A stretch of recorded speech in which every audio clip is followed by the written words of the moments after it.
अब हम आते हैं अमेरिका की वर्चस्वता और भारत।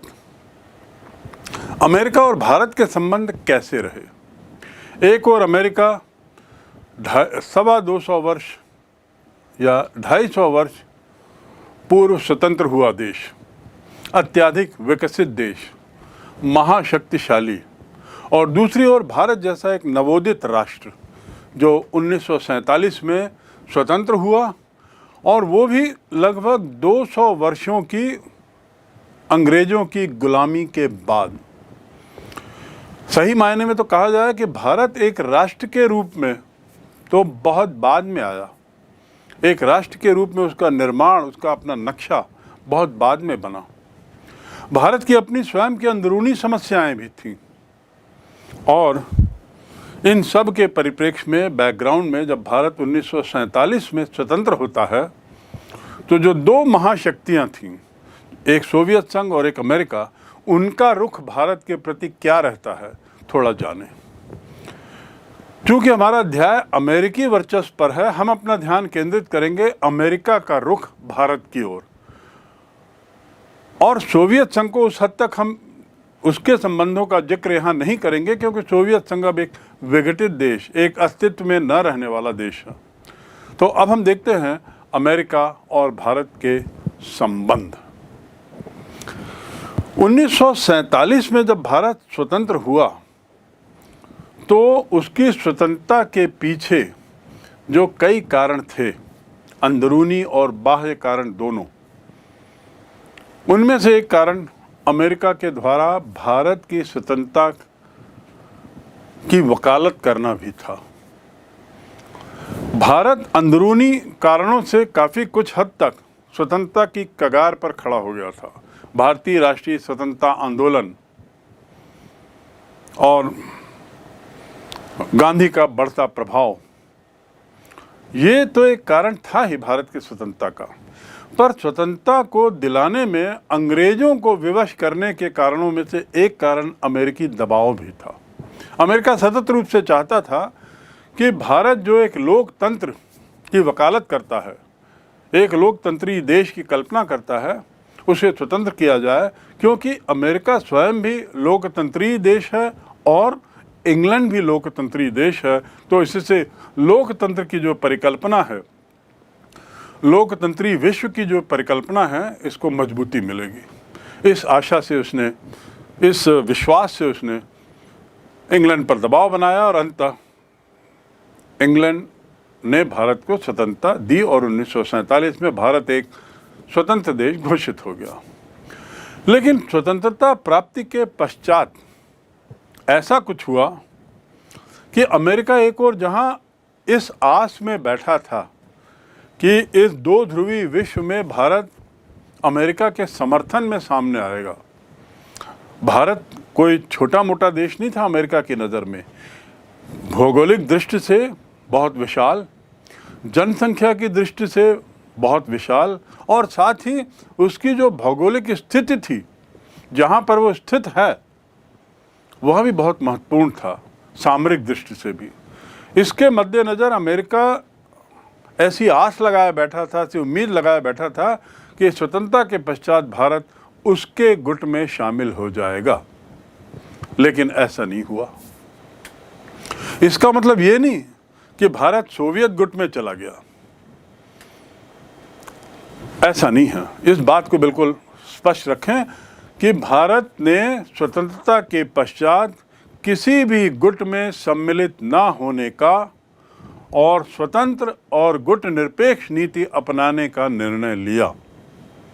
मैं पुनः दोहरा दूं, अमेरिका उम्मीद में कि भारत उसके गुट में आएगा, अर्थात सोवियत गुट में नहीं जाएगा, लेकिन भारत ने स्पष्ट कर दिया कि वह किसी भी गुट में शामिल होने की नीति के खिलाफ है, और वह एक स्वतंत्र नीति अपनाएगा और उसके तहत गुट निरपेक्ष रहेगा। ये गुट निरपेक्ष क्या है? पूर्व में भी मैं इसको बता चुका हूँ, एक बार यहाँ पुनः बताना उचित होगा कि गुट निरपेक्षता का अर्थ किसी भी गुट से दूर रहना। जिसके प्रणेता थे जो पंडित जवाहरलाल नेहरू, जिन्होंने हमारी विदेश नीति को एक नींव दी, और साथ ही इजिप्ट के तत्कालीन राष्ट्रपति गमाल अब्दुल नासिर, फिर जोसेफ ब्रास टीटो युगोस्लाविया के मुखिया, तत्कालीन मुखिया, और ऐसे इंडोनेशिया के सुकार्नो। इन चारों ने इस गुट निरपेक्षता के मंच का आधार रखा और इन्होंने स्पष्ट किया कि हम वे देश हैं जो किसी भी गुट में शामिल नहीं होंगे। इसका तात्पर्य ये नहीं कि हम कोई तीसरा गुट बना रहे हैं। इसका तात्पर्य ये नहीं कि हम अमेरिका या रूस के द्वारा, सोवियत संघ के द्वारा समय समय पर लिए गए सही निर्णयों के खिलाफ रहेंगे। नहीं, इसका केवल तात्पर्य ये था कि हम अपनी हित के अनुसार इस बात के लिए स्वतंत्र हैं कि हम किसका समर्थन करें। यानी मुद्दों पर आधारित नीति, मुद्दे दर मुद्दे हम ये तय करेंगे कि हमें किसका समर्थन करना है। यदि भारत के हित में अमेरिका द्वारा कोई कदम सही लगता है तो भारत उस मुद्दे पर लेकर अमेरिका का समर्थन करेगा और सोवियत संघ का विरोध करेगा। ऐसे ही किसी अन्य मुद्दों पर यदि सोवियत संघ का स्टैंड, सोवियत संघ का निर्णय भारत को सही लगता है विश्व हित में और अपने हित में, तो वह सोवियत संघ का समर्थन करेगा। जब भारत ने ये नीति अपनाई तो अमेरिका को बहुत निराशा हुई। अमेरिका को एक तरह का झटका लगा, एक दुराशा मात्र सिद्ध हुई और परिणाम क्या हुआ, वो भारत से नाराज हो गया। दूसरे शब्दों में अमेरिका की भारत से नाराजगी 1947 से ही है और वो नाराजगी का आधार भारत के द्वारा स्वतंत्र नीति अपनाना है। अमेरिका तो एक कदम और आगे गया, निराश ही नहीं हुआ बल्कि उसने ये सोचा या वह ये सोचने लगा कि शायद एक भारत तीसरी ताकत के रूप में उभरने की तमन्ना रखता है और इस प्रकार वो भारत को शंका की दृष्टि से देखने लगा। भारत पर विश्वास करना उसने छोड़ दिया। भारत की विदेश नीति को संदेह के नज़रिए से देखना, भारत पर अविश्वास करना, ये अमेरिका की भारत के प्रति उसकी विदेश नीति का एक आधार बन गया। ये बहुत अहम बात है जो आपको सोचना है। प्रारंभ से ही वह शंका उसके मन में पनप गई कि भारत स्वयं एक स्वतंत्र राष्ट्र, स्वतंत्र शक्ति के रूप में उभरना चाहता है और इसीलिए उसने गुट निरपेक्ष आंदोलन के नाम से ऐसे 100-125 देशों का एक गुट खड़ा कर लिया है जिसका वो नेतृत्व करना चाहता है। तो इसका अर्थ ये कि अमेरिका ने न केवल भारत के प्रति अविश्वास और संदेह की दृष्टि से देखना शुरू किया बल्कि अमेरिका ने भारत के पड़ोसी, भारत के प्रबल विरोधी पाकिस्तान को प्रोत्साहन देना आरंभ कर दिया और इस प्रकार अमेरिका जो है वो पाकिस्तान की तरफ मुड़ गया। दूसरे शब्दों में ऐसा भी कहा जा सकता है कि इसी कारण भारत का पड़ोसी पाकिस्तान अमेरिका की ओर भी मुड़ गया और यहीं से आने वाले वर्षों में समस्याएं शुरू होती हैं। भारत के द्वारा स्वतंत्र खेमे में रहने का निर्णय का परिणाम यह हुआ, पहला, जो भारत का प्रबल विरोधी है, जो भारत के लिए हमेशा एक गले की फांस बना हुआ है और पाकिस्तान से भारत को होने वाली दिक्कतों का एक कारण अमेरिका के द्वारा पाकिस्तान का समर्थन भी है। दूसरा परिणाम क्या हुआ कि भारत को अपने उद्देश्यों की पूर्ति में वो बाधक समझने लगा। अमेरिका का उद्देश्य क्या रहा होगा?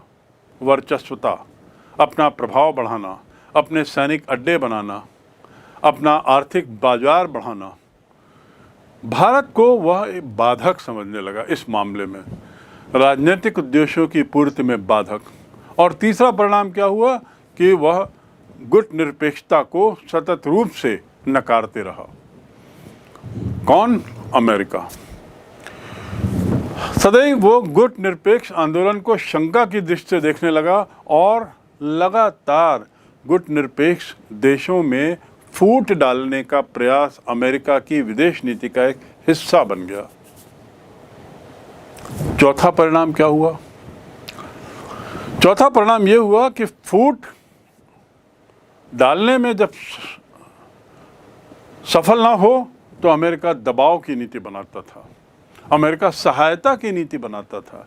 दबाव और सहायता, प्रेशर एंड हेल्प, उन देशों पे दबाव बनाता था कि हमारी तरफ आओ, और उनको एक तरीके से कैरेट ऑफर करता था, गाजर देता था कि आपको हम आर्थिक सहायता देंगे, आप निर्धन हो, आप गरीब देश हो, आपके आर्थिक ढांचे को बढ़ाने में हम मदद करेंगे। ऐसा बोलते हुए वह इनमें से कुछ देशों को अपने में मिलाने की कोशिश करता था। इन देशों को वो अपना पिछलग्गू बनाने का प्रयास करता था, अपने पीछे पीछे चलाने का प्रयास करता था। तो ये चार इसके परिणाम हुए भारत अमेरिकी संबंध की खटास के। और भारत की विदेश नीति तदनुसार, यानी पांचवा परिणाम, भारत की विदेश नीति तदनुसार एक तरीके से अमेरिकी विरोधी तो नहीं रही, पर अमेरिका के प्रति भारत का रवैया थोड़ा सा ठंडा गर्म होता रहा। छठवां परिणाम, भारत जो है गत 60-70 वर्षों में स्वतंत्रता के बाद से सतत रूप से प्रगति करता रहा है। नवोदित राष्ट्रों में भारत एक ऐसा देश था जो सतत रूप से विकास के रास्ते पर बढ़ा, एक शक्ति बनता गया। तो भारत की इस बढ़ती शक्ति भी दोनों देशों के बीच तनाव का कारण बनी। तो इस प्रकार हमने ये समझने की कोशिश की है कि भारत अमेरिका के संबंध कैसे थे, तो उत्तर होगा खट्टे मीठे रहे। कारण क्या था? तो ये 6 कारण बता दिए। अब इसके परिणाम क्या हुए? इसके परिणाम, भारत को इसका खामियाजा समय समय पर भुगतना पड़ा, लेकिन भारत ने सतत रूप से एक स्वतंत्र नीति अपनाई, क्योंकि भारत कभी भी नहीं चाहता था कि इतने मुश्किल से अर्जित स्वतंत्रता को वह अमेरिका का पिछलग्गू बनकर खो दे। वह इस बात को अनुभव करता था कि किसी एक देश का पिछलग्गू बनना यानी उनका गुलाम बन जाना, और फिर वही दास्तान पुरानी दोहराई जाएगी जो अंग्रेजों के साथ भारत का हश्र हुआ। भारत अमेरिका के संबंधों में इन दोनों देशों के बीच यदि हम एक रेखा चित्र खींचें तो दिखता है बार बार खटास मिठास, दिखता है बार बार कि मित्रता की चाह दोनों के बीच में रही। मित्रता की चाह का कारण क्यों? क्योंकि अमेरिका शीत युद्ध के काल में सतत रूप से रूस के सोवियत संघ के विरोध में खड़ा था, और अमेरिका ये नहीं चाहता था कि भारत किसी भी दृष्टि से उसके विरोधी महाशक्ति ताकत के साथ खड़ा हो। इसलिए वो जब तब भारत को एक कहना चाहिए भारत के साथ मित्रतापूर्ण संबंध बनाए रखने का प्रयास करता था, लेकिन अंदर से सतत रूप से उसके मन में शंका थी भारत के व्यवहार को लेकर। तो मित्रता की चाह रही, कटुता भी रही, तनाव भी रहा, अलगाव भी रहा, और अविश्वास के दायरे में निरंतर उतार चढ़ाव आए। दूसरे शब्दों में भारत अमेरिका के संबंध सतत रूप से प्रगाढ़ होते चले गए हों, ऐसा नहीं रहा। सहजता और मैत्री के जो क्षण रहे वो एक तरीके से एक ऋतु की तरह रहे। वर्षा ऋतु में बादलों से घिरे आकाश में जैसे हम कह सकते हैं कभी कभी कुछ प्रकाश की किरण दिख जाती है, अंधकार, बादल, चारों तरफ बादल और बीच में कुछ ऐसी रोशनी दिखती है, तो ऐसा लगता है कि भारत और अमेरिका के संबंध अच्छे रहे। पर ये कुछ क्षणिक रहता था। बादल छटते थे तो प्रकाश, और अन्यथा अंधकार ही बना रहा। ये क्षणिक संबंध, ये मधुरता क्षणिक ही रही, एक सततता उसमें नहीं रही। अंतर्राष्ट्रीय और राष्ट्रीय महत्व के प्रसंगों पर यदि हम बात करें तो वैचारिक मतभेद भी हुए और व्यवहार में भी मतभेदों का प्रदर्शन बार बार होते रहा। वैचारिक और व्यवहार दोनों में ही। वैचारिक विविधता कैसे? अमेरिका विश्वास करता है पूंजीवादी विचारधारा में, भारत विश्वास करता था मिक्स्ड इकोनॉमी में। मिक्स्ड इकोनॉमी मतलब दोनों, पूंजीवादी विचारधारा और समाजवादी विचारधारा दोनों की अच्छाइयों को लेकर भारत ने अपनी योजनाएं, आर्थिक योजनाएं बनाई थी, जिसे हम कहते हैं मिश्रित अर्थव्यवस्था। भारत ने न तो पूंजीवादी विचारधारा का पूर्ण रूपेण पालन किया और न ही साम्यवादी विचारधारा का। वो तो एक तीसरी विचारधारा का प्रणेता बन बैठा जिसे कहते हैं मिश्रित अर्थव्यवस्था। यानी कुछ हद तक सोवियत विचारधारा के अच्छे बिंदुओं को, जैसे योजनाबद्ध तरीके से आर्थिक विकास, प्लानिंग, जैसे संगठित तरीके से आर्थिक विकास, ऑर्गेनाइज्ड, जैसे पूंजी का निजीकरण, लेकिन ये पूरा नहीं। निजीकरण कुछ ही मामलों में बड़े बड़े जो उद्योग खोले गए वो सरकार ने खोले, उसे अपने निजी हाथों में रखा। लेकिन पूंजीवादी विचारधारा के क्या तत्व भारत ने अपनाए? पूंजीवादी विचारधारा के यानी बहुत से द्वार, व्यापार, बिजनेस आदि के द्वार लोगों के लिए खोल दिए। संपत्ति का वैसा समाजीकरण नहीं किया जैसा कि सोवियत संघ में या साम्यवादी विचारधारा में किया जाता है। यहाँ लोगों को धन अर्जित करने की छूट थी, आदि आदि। तो ये मिश्रित अर्थव्यवस्था बनाम पूंजीवादी अर्थव्यवस्था ने दोनों के बीच में वैचारिक मतभेद रखे। और उसके साथ ही व्यवहार में भी हम देखते हैं कि भारत जब भी भारत ने अमेरिका की ओर मदद मांगी है अमेरिका से, तो कई बार उसे निराश भी होना पड़ा। ऐसे अमेरिका ने जब भारत की ओर कई बार देखा है तो उसे वह अपेक्षित मदद, अपेक्षित सहयोग नहीं मिला जो अमेरिका एक विश्व ताकत के रूप में चाहता था। चलिए अब हम बात करते हैं, इतना जानने के बाद कि भारत अमेरिका के संबंधों में कटुता, मिठास, उतार चढ़ाव रहा है, इसके कुछ उदाहरण अब हम देखें। उदाहरणों की बात करें तो भारत और अमेरिका के मध्य जो मुख्य मुद्दे हैं मतभेद के, वो क्या हैं? किन बातों में दोनों में विरोध है? पहला मुद्दा, सबसे बड़ा, जिसने कटुता पैदा की है, वो है उपनिवेशवाद और साम्राज्यवाद का विचार। उपनिवेशवाद और साम्राज्यवाद। भारत जब से स्वतंत्र हुआ है तो इन दो बातों को लेकर भारत और अमेरिका के बीच में सतत मतभेद रहे। अमेरिका की जो पूरी राजनीति है और उसका जो पूरा हित है, वो जो पुराने साम्राज्यवादी देश थे जो एम्पायर बिल्डिंग में विश्वास करते थे, उसके हितों के साथ मिला हुआ। यानी अमेरिका ने स्पष्ट किया है समय पर कि वह साम्राज्यवादी विचारधारा में विश्वास करता है। उसके संबंध जो हैं वो बड़े प्रगाढ़ हैं, ब्रिटेन के साथ, फ्रांस के साथ, पुर्तगाल के साथ और स्पेन के साथ। ऐसे जो भी देश रहे, हॉलैंड, जो साम्राज्यवादी विचारधारा से प्रभावित रहे या जिन्होंने इस पर विश्वास किया, उनके साथ इसके संबंध है। जबकि भारत इसके सख्त खिलाफ रहा है, क्योंकि भारत स्वयं इस साम्राज्यवादी नीतियों का भुक्तभोगी रहा है। अमेरिकी नेताओं ने कभी भी साम्राज्यवादी विचारधारा की निंदा या विरोध नहीं किया, मौन ही रखा। भारत ऐसा बर्दाश्त नहीं कर सकता था। भारत उपनिवेश रहा इंग्लैंड का, और उपनिवेश होने के नाते भारत ने उसकी जो कीमत चुकाई है, भारत उसे कतई नहीं भूल सकता। अमेरिका ने उपनिवेशों को नव उपनिवेश के रूप में बनाने की कोशिश की। अब पुरानी औपनिवेशिक विचारधारा खत्म हो गई थी, लेकिन अमेरिका अपने तरीके से ऐसे खेमे बनाकर आखिर क्या प्रयास कर रहा था? एक तरीके से ये खेमे के देश एक तरीके से उसके लिए उपनिवेश का ही कार्य कर रहे थे, और भारत तो उपनिवेश के सख्त खिलाफ था, उपनिवेशवादी नीति के सख्त खिलाफ था। तो पहला मुद्दा जिस पर दोनों के बीच में वैचारिक मतभेद है वह है साम्राज्यवाद और उपनिवेशवाद पर भारत और अमेरिका के बीच के विचार। अमेरिका का मौन भारत के लिए हमेशा एक चिंता का विषय रहा। अमेरिका का इन बातों पर जो मौन है वो भारत के लिए हमेशा चिंता, शंका का विषय रहा। दूसरा मुद्दा, मैंने जैसे बताया, वैचारिक भिन्नता।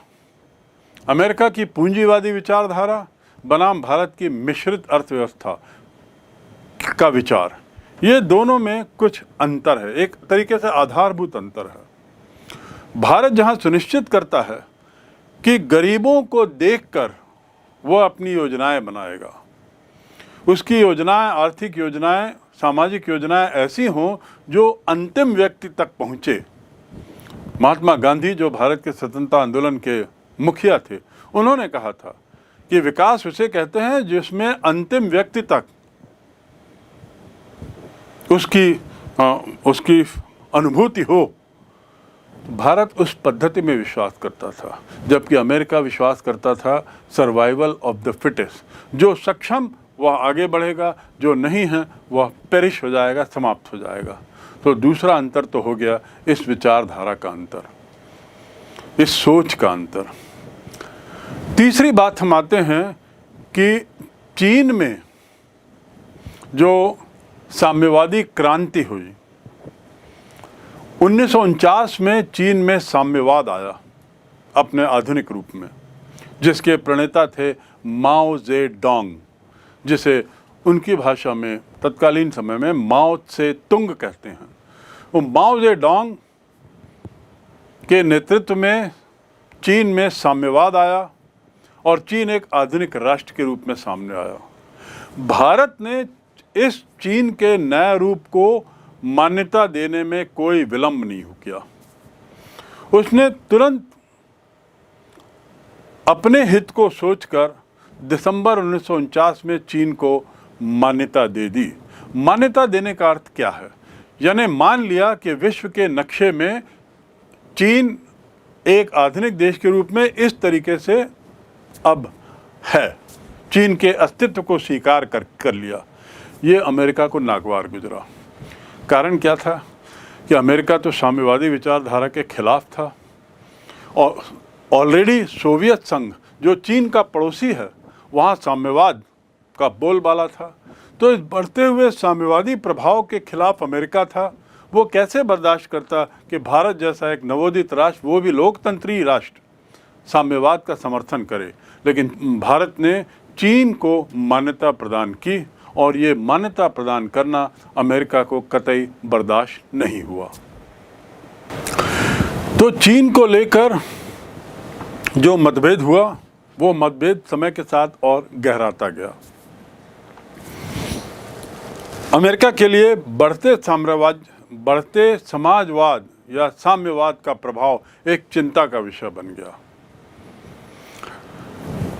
चौथा बिंदु जिस पर हम बात करेंगे वह है हिंद चीन की समस्या। हिंद चीन की समस्या, इससे भी दोनों के बीच में कटुता आरंभ हुई। हिंद चीन देखिए कहाँ है। शुरू में फ्रांस की सरकार ने हिंद चीन को अपना उपनिवेश बनाए रखने के लिए अमेरिका से सैनिक सहायता मांगी। किसने? फ्रांस ने। हिंद चीन किसका उपनिवेश था? फ्रांस का था।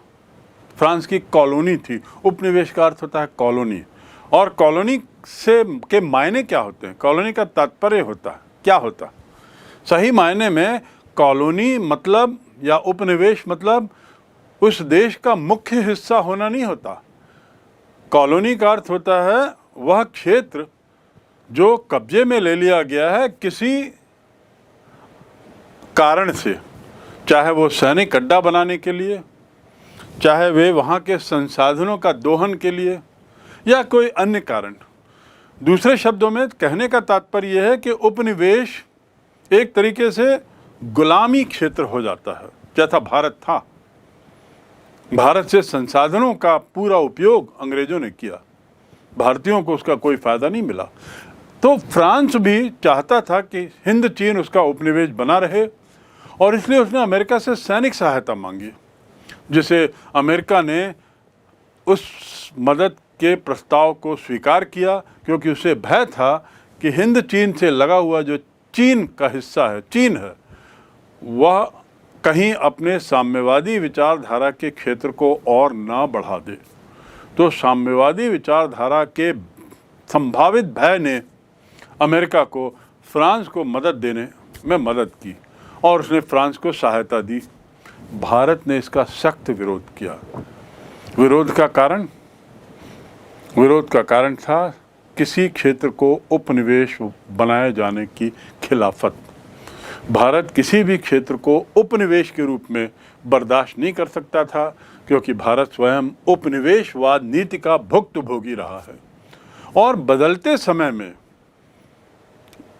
जब बहुत से देश स्वतंत्र हो रहे थे, फ्रांस द्वारा सहायता मांगा जाना और अमेरिका के द्वारा उसे देना भारत को नागवार गुजरा, और भारत ने इसका सख्त विरोध किया। हिंद चीन की समस्या को लेकर और अमेरिका के सैनिक शक्ति का प्रयोग, सैनिक शक्ति के माध्यम से सुलझाने का प्रयास भारत के लिए कटुता का कारण बना, और भारत ने हमेशा चाहा कि इस तरह की अंतर्राष्ट्रीय समस्याएं केवल शांतिपूर्ण ढंग से उसको सुलझाई जाएं, किसी तरह की सैनिक हमले या सैनिक गतिविधि ना की जाए। लेकिन अमेरिका ने ऐसा ना कर करके भारत की नाराज़गी मोल ली, और ये भी हिंद चीन का मामला भी इस तरह दोनों देशों के बीच में कटुता का कारण बना। पांचवा कारण क्या है? पांचवा कारण है कश्मीर का प्रश्न। पांचवा कारण है कश्मीर का प्रश्न। क्या है कश्मीर का प्रश्न? कश्मीर की समस्या पर तो आपने निश्चित रूप से पढ़ा होगा। कश्मीर की समस्या की गहराई को यदि आपको समझना है तो उसके लिए आपको कश्मीर समस्या से संबंधित अन्य साहित्य या अन्य वीडियोस देखने होंगे। फिलहाल आप इतना जान लें कि कश्मीर की जो समस्या थी, अमेरिकी प्रतिनिधि ने साफ स्वीकार किया था कि भारत में कश्मीर का विलय जो हुआ है वो विधिवत है, न्याय संगत है, तर्क संगत है, वाजिब है। ख्याल करिए, 1947 की घटना के बाद जब ये मामला संयुक्त राष्ट्र संघ में गया तो संयुक्त राष्ट्र संघ से वहाँ पर अमेरिकी प्रतिनिधि मंडल ने स्पष्ट रूप से कहा था, स्वीकार किया था कि ये क्षेत्र जो है वह भारत का है, भारत में विलीन हो चुका है और विधिवत, न्याय संगत, तर्क संगत है।